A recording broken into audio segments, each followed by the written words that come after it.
Well, let me welcome everybody to our evening debate on the question, does the Christian God exist? The debate is co-sponsored by the Sagan Society of the University of Georgia and the Christian Faculty Forum of the University of Georgia. I am William L. Power, better known as Will Power. Honest to God.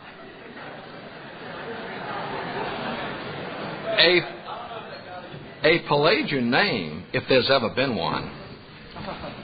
I am professor of religion in the Department of Religion, and my fields are philosophical theology, Christian theology, and philosophy of religion. Our debaters are Professor Massimo Pigliucci, an associate professor at the University of Tennessee at Knoxville, and Professor William Lane Craig, a research professor of philosophy at Talbot School of Theology in La Madra, California.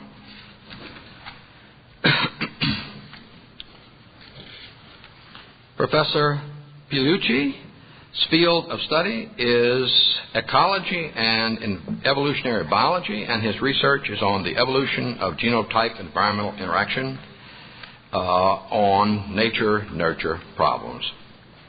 He received his doctorate in genetics at the University of Ferrara in Italy and his PhD in botany from the University of Connecticut, and is currently working on a PhD in philosophy at the University of Tennessee. Professor Craig pursued his undergraduate studies at Wheaton College, receiving a BA in 71, and graduate studies at Trinity Evangelical Divinity School with an MA in 74 and an MA in 1975. The University of Birmingham, England, PhD 1977, and University of Munich, Germany, Doctor of Theology 1984. From 1986, he taught philosophy of religion at Trinity, during which time he and his family and his wife Jan started their family. In 1987, they moved to Brussels, Belgium, where Dr. Craig pursued research at the University of Louvain until 1994. Both scholars are well-known, published authors. Both have received prestigious honors and have been officers in their professional societies.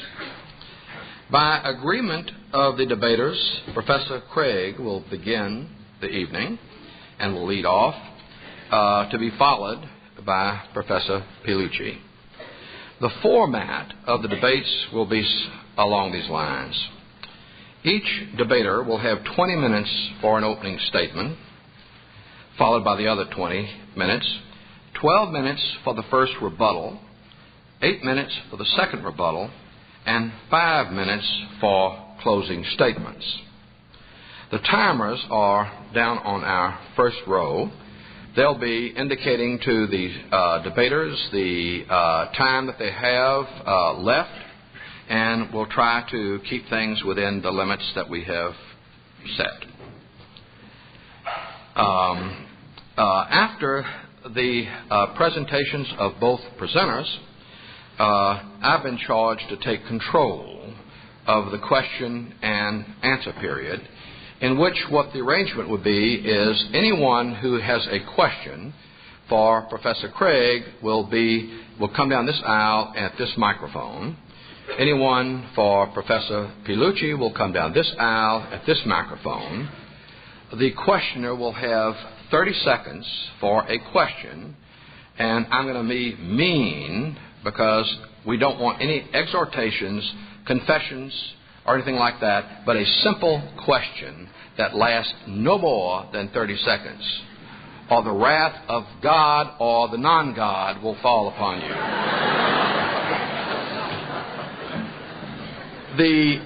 Each debater will have 2 minutes to respond to the question. The other one will have a 1-minute response to the response, and then the reverse will be in order. Let me make 3 quick announcements, and we will begin our evening debate.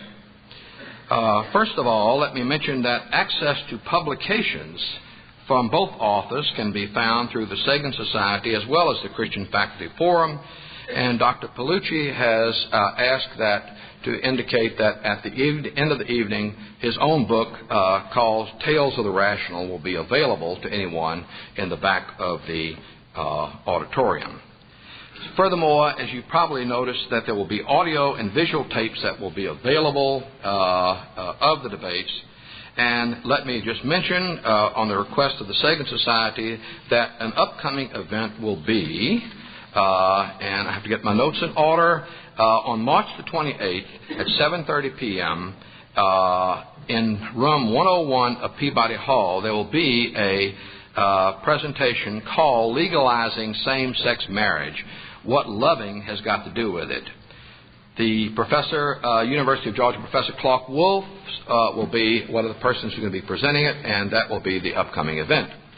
I think that is it, and our first debater will be Professor Craig.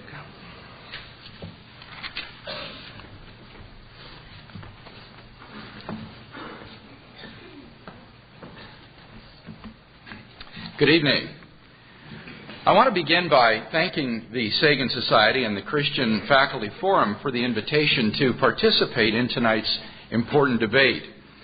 In raising the question of God's existence, we are in effect engaging in the assessment of a metaphysical hypothesis, namely the hypothesis that God exists.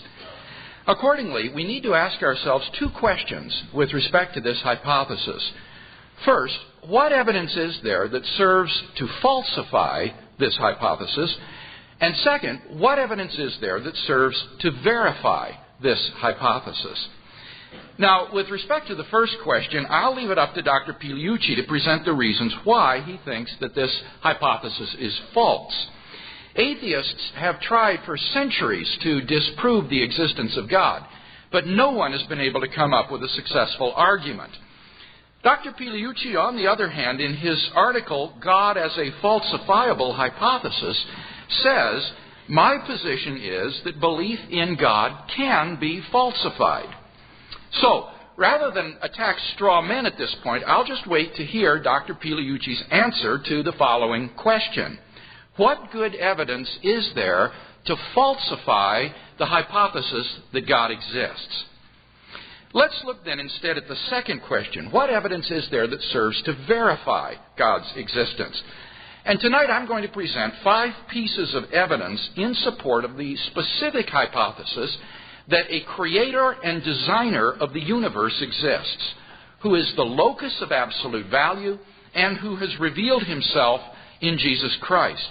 Now, whole books have been written on each one of these, so all I can do here is to present a brief sketch of each argument and then go into more detail as Dr. Pigliucci responds to them. So, first then, the origin of the universe. Have you ever asked yourself where the universe came from? Why anything at all exists instead of just nothing? Typically, atheists have said that the universe is just eternal and uncaused. But surely this is unreasonable. Just think about it for a minute.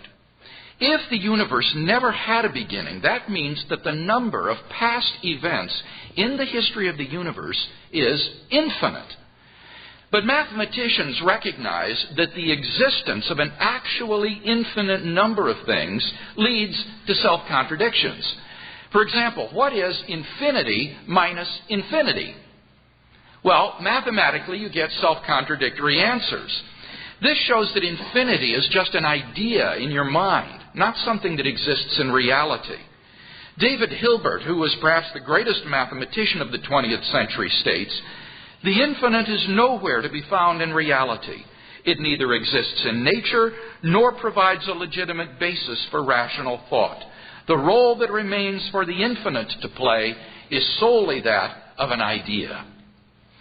But that entails that since past events are not just ideas, but are real, that the number of past events must be finite.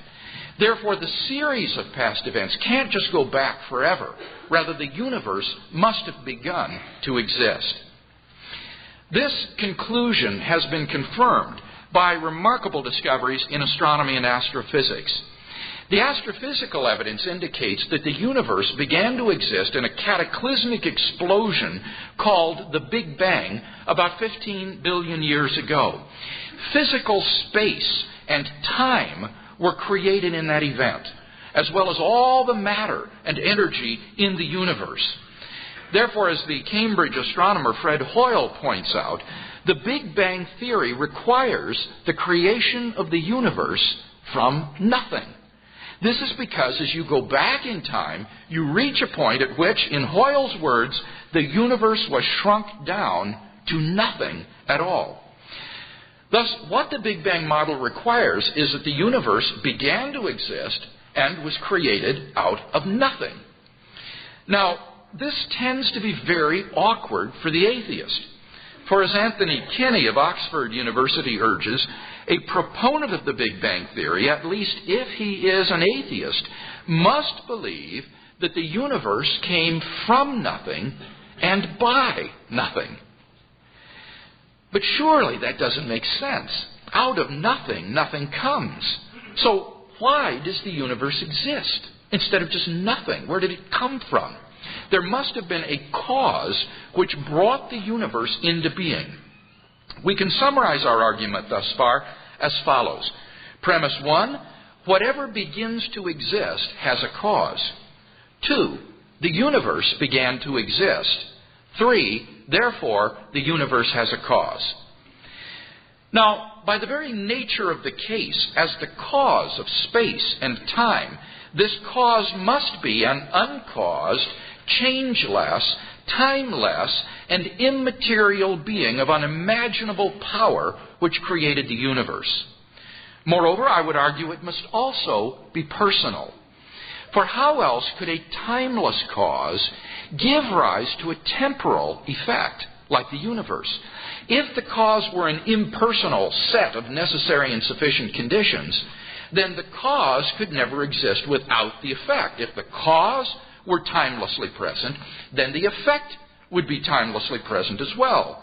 The only way for the cause to be timeless and for the effect to begin in time is for the cause to be a personal agent who freely chooses to create an effect in time without any prior determining conditions.